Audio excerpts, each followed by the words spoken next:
Person Chance from CGUX, and this is Army Ranger on Fighting the Taliban, featuring Griff and Brandon Herrera. Yeah, I'm guessing this is like Afghanistan story. This is going to be really interesting because Afghanistan always has been a place that is unconquerable, or maybe you can't hold it because of the obvious reasons. It depends on who you ask. If you ask a certain guy who will basically tell you like it's unconquerable, like it's stupid to attack Afghanistan, another guy would tell you it is unconquerable, but not for the reason you would think. It's because even if you like take it, right, people will basically militants basically will run to like caves and things. You'll never hold it permanently type of way, right? There is always going to be some kind of guerrilla attacks and things like that, right? You'll never be able to hold the proper establish the place. That has been the issue in the past, and basically that's why US left as well very recently. So this is going to be really interesting because fighting in a place like that is really hard, right? Like even if you think, oh wait a minute, we achieved a certain goal, few months or something like that, by the way, that goal became nullified. Now we have to do it again. Like, what is the morale there, right? What is the thinking there? So let's go this one. They figured out that Taliban fighters had a methodology, because fighting in the cold sucks. Like, I don't know if you've read any military history, but like nobody likes to fight when it's cold out. And the Taliban fighters, what they would do is they would retreat to these high altitude mountain villages on the Pak border. So 10,000, 11,000 feet of elevation. They would just go hang out all winter. And somebody decided they were going to send 3 Ranger battalions from sea level to fucking 10,000 feet of elevation in the middle of winter to go run these guys down out of their fucking safe havens. Like, no winter break for you guys. So it's called Operation Winter Strike. And it's one of the 2 times in history where all 3 Ranger battalions were deployed to the same area at the same time. Based on science, I can say this, that if you do that, if you go from sea level to 10,000 feet of elevation, your central nervous system would start acting wonky, let's just say. You won't be 100%, that's for damn sure. Even if you're like one of the Navy SEALs type of person who went through the training, even then, that kind of like a difference will still pay a toll. Like, you won't be able to like think straight. Your immune system won't work that great. Like, if you get injured, you won't heal that fast. You'll be prone to getting sick really fast. Like, it's just not a best thing to do, like that kind of elevation. In the worst scale, you're gonna have blood pressure issues, right? People might suffer strokes and things. So that's just fucked up. And we did real rangering. Like, we drove the trucks as far as they would go, the Hiluxes and everything else, before armor. We didn't have any armor. We had gun trucks. We had zero. We had gun trucks, which were pretty cool Hummers with roll cages on it, but they looked like porcupines because we had a 3 240s and a Mark 19 or a 50 cal up top, and then everybody was armed with there was usually a couple saws on them. So it was a, what was that movie, The Last Starfighter? If you hit the button, it just spins around and shoots everything. That's what our vehicles were like. If somebody came at us, the whole thing just erupted in fire, and you're like, we're good. Fuck left side. Yeah. Contact left. Yeah, just death blossoms. Yeah, just death blossoms. It just fucking goes away. What was your experience with the Mark 19? Did you like it or hate it? I loved it. Really? There's no in between, I've found, from guys who've used it. They either love it or they hate it. I mean, I was a fire supporter, and the reason I liked him is because, hey, you're rolling in an A-10 or a AC-130 or a couple of helicopters, and that thing makes a huge cloud. So if somebody is having a sad face today because they're getting hit with Mark 19 shells, but what they really don't understand is that they're going to have a whole bunch of chain fucking machine gun fire and or 2.75 rockets and or a 500-pound bomb or a 1,000-pound bomb or a 2,000-pound bomb or a 105 millimeter cannon fired from the sky right up following that. And that was the reason why I liked it. Hold up there. Is he saying because of that gun ammunition, whatever, causes so much smoke that it works as a smoke signal? They're 18 warthogs and other attack there as well. Don't they have to be okay, by the way, you have to attack your command like that, or when you're in the field, if you see smoke signal, you attack? Is that their orders? Because that's something, right? You just attack, there's a smoke, and then there you go. Oh my god, here comes A-10, here comes helicopters with Hellfire missiles, there you go. this because it was just such a good marking instrument. I could just create such a big dust cloud that everybody could see it up to 15,000 feet. We're like, oh yeah, that's where we're going to fuck up right there. Let's do it. God, it's a death Chem-X. Or a Chem light. It's marking your target. Marking you're your like, target. oh, thank God, they missed. And then heaven is, like the hand of God is coming down after you and just obliterating that entire grid square. Hypothetically speaking, because I know they probably didn't do it like this, but just imagine being in a fighting position. Boom, one round lands 50 feet away, 15 feet away. They are really bad. And it's just like, wow, okay, we're all good. Why was the round blue, full of blue chalk? Oh, man. Yeah. Okay, it is smoke signal, so that is its job, right? To mark that area. That is the worst thing you can do if you like opposing America. Like you're fighting America. One thing you don't want to give out is your fucking location or even general location, because million different type of rockets, this, that, Barracuda, like they're just amping up right now.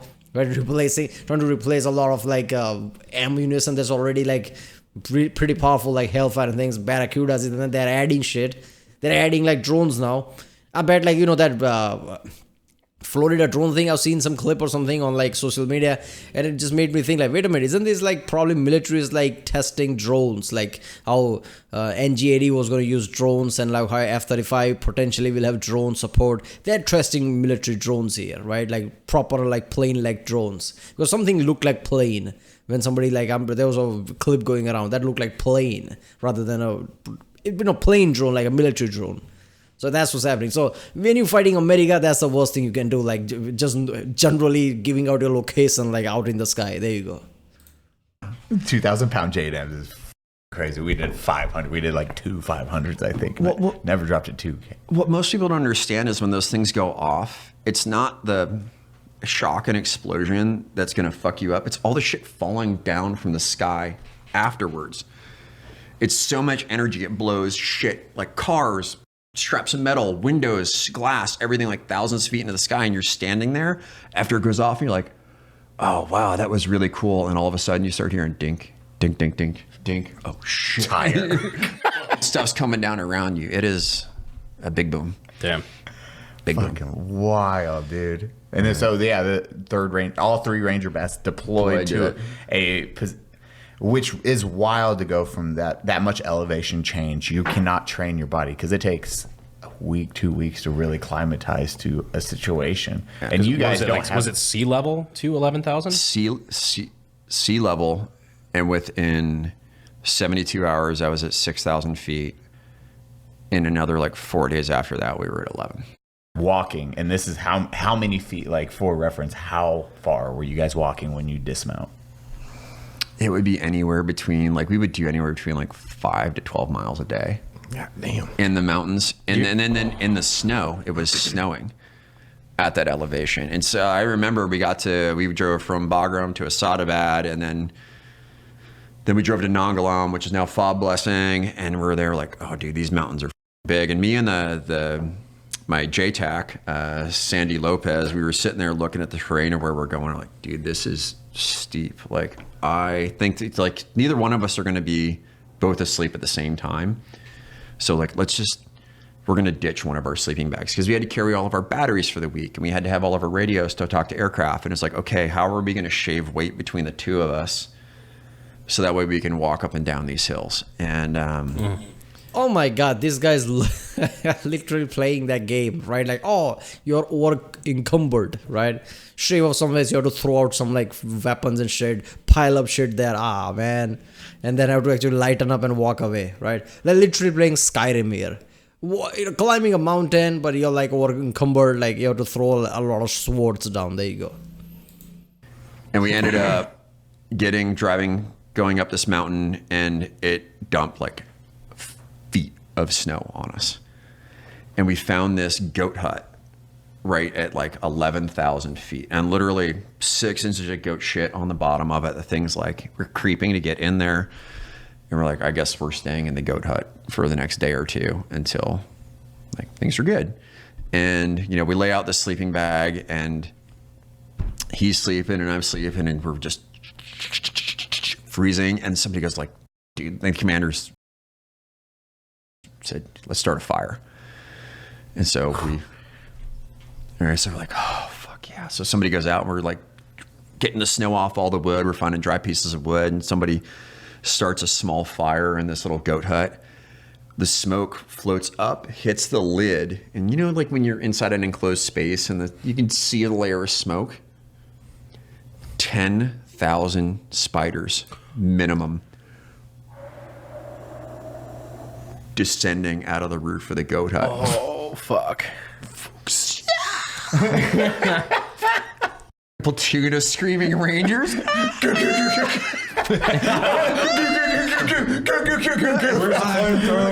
I don't have any phobia of spiders, but it's just like that level of spiders climbing 10, 11,000 feet in snow, going inside a whatever goat hut or whatever small enclosed space, and smoke brings out all those spiders. This is a horror movie. This is one of those like, one of those horror movies, right? Like you basically like dropped somewhere on the island, no way to escape, and you realize there's a thing here, and like some kind of horror show, and just like panic. That's what that shit is.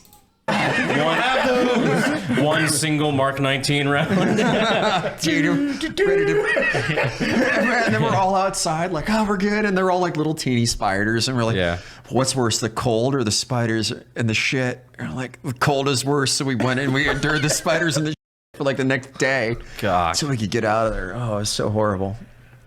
Yeah, that was a good one. And then for like, you're walking this much distance, as you're saying, like cutting weight, you're still walking with how many pounds on you? The combat is 35 pounds, like give or take.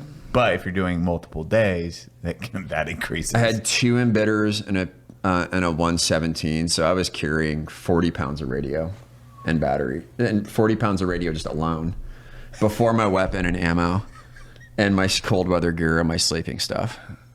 Like that's just radio to do my job. Those ammo, guns, all those little things start stacking up so fast. And this was before like all the Gucci gear. You gotta remember. What the fuck? So, what is it, like 60, 70 pound, 80 pounds? How is he carrying that much? Like, I'm just imagining right now. I'm fairly strong guy. 30, 40 kilos, lugging around 10,000 feet. Man, these people are just too sturdy, right? Yeah, it's just some next level shit, man. Not gonna lie, like, just me thinking about it just give me jitters. Like, that's insane. Remember, we were still in like, we were wearing BDU tops, so the green BDU top, and we were wearing chocolate chip bottoms because that was the best color combo. This is prior to multicam. Yeah, this is pre-multicam because you look like a bush when you wear like the desert bottom with a jungle top. You actually kind of blend in better. It really works. I've never thought about that. Interesting. It literally would look like a Christmas tree or a bush because it's green up top and then ground bark. green. Yeah. It works, right? And so that was the camo that we were using at the time.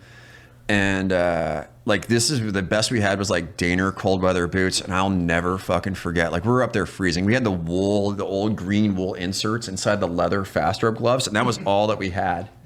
That was it. And we landed on a helicopter one night and we cleared this valley, and I remember like sleeping in this barn on a big pile of shuck corn, and I am cuddled next to my JTAC. I am like pulling him in. I am hemorrhaging. I am so cold. Hemorrhaging. Like just releasing. No, I say hemorrhaging. I'm seizing. Whatever. I'm like it's like I'm releasing inside my JTAC. You're so cold that your back hurts because you're shivering so hard. And the next morning, this 47 comes like rolling up the valley. Yeah, I've been into that situation for whatever reason. I was in like sudden cold environment once. I remember like my back started to hurt like a real like lower mid back or something. And as a moron, I also went to the doctor and then realized, okay, I'm doing that because I'm shivering a lot. I was shivering at the time, and they're like, you're shivering, that's why your back hurts. And like shivering stopped. And just then I realized, wait a minute, pain went away. So if you're cold and just like shivering like that, your back starts to fucking hurt. It's like a deep ache. Because I guess all the shaking is like energy disbursement left and right. Your back is the one that holds you, your spine, right? That is the one that holds you up. So that's going to take toll there. So it's still going to start aching soon. And we're like, oh, what are they going to bring? what are they going to bring? What are they going to bring? And they rolled in and they kicked out a couple duffel bags. And this is back in the day when like guys would call up with a credit card and they go, hey man, we need like 200 pairs of fucking gloves from the local REI. And we need them driven to this airfield right now. And they would put them on a C-17 and they would be on their way to country immediately. That's what happened is they bought OR gaiters and OR gloves from Outdoor Research. Yeah, OR was huge at that. Well, they still are one of the massive. the best glove manufacturers. And we actually could move our fingers during the day to actually work our radios and move our weapons and do our jobs. Yeah. That's why it's just like they're an Uber ditching everything and then bouncing. You're like, oh. Well, we were so high elevation, the helicopters couldn't land. They had to keep a forward momentum, you know, to get in and get out of the valley and then turn around and get back out. And they were just like kicking it off as they rolled. Why couldn't they land? We were at so high elevation. I think we were like 11,500 feet. I just because I don't know what about the elevation prohibited that from landing. It's the thin air. Yeah, thin air, and I think how the gas, like the motor, it's like very rich, or it starts. Yeah, I'm guessing the engine would have issue itself, right? Like all the air it would need, and propellers, blades would have to work even harder to keep afloat. On top of that, if it can't achieve that kind of like hovering distance, and if it just have to like he said, like forward momentum, right? Basically, I would do in GTA shit, right? Like on the ground, just move forward rather than fly up. Yeah, if you land, taking off is gonna be like basically impossible, right? Close to impossible, because like takeoff requires a lot of energy. Once you take off, you have to stabilize. So it's best to just hover there rather than like risk landing. The air is thinner, so you gotta. Yeah, and so it starts running leaner, and you hit that point where then it just will. Like taking off is not a thing you can do once you land. Kind of gas thing, is firing. How it's firing, everything is just fucked at that point. So they have to do like come in. And we were at the range limitation where they would stop and get fuel. They would climb to elevation, fly out, and we're like right at the fringes of where they could get to us. They drop it and turn back around and fly out. It was a wild time. So what did they drop off?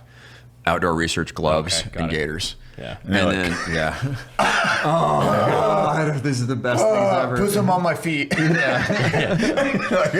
Like, dude. I don't know why lights started acting up. Yeah, the helicopter thing is insane because the engine would start to run leaner. It would there would be like air intake issues, right? Would it be leaner? No, it would be opposite of leaner. Like it would have less air. It would be able to take in, right?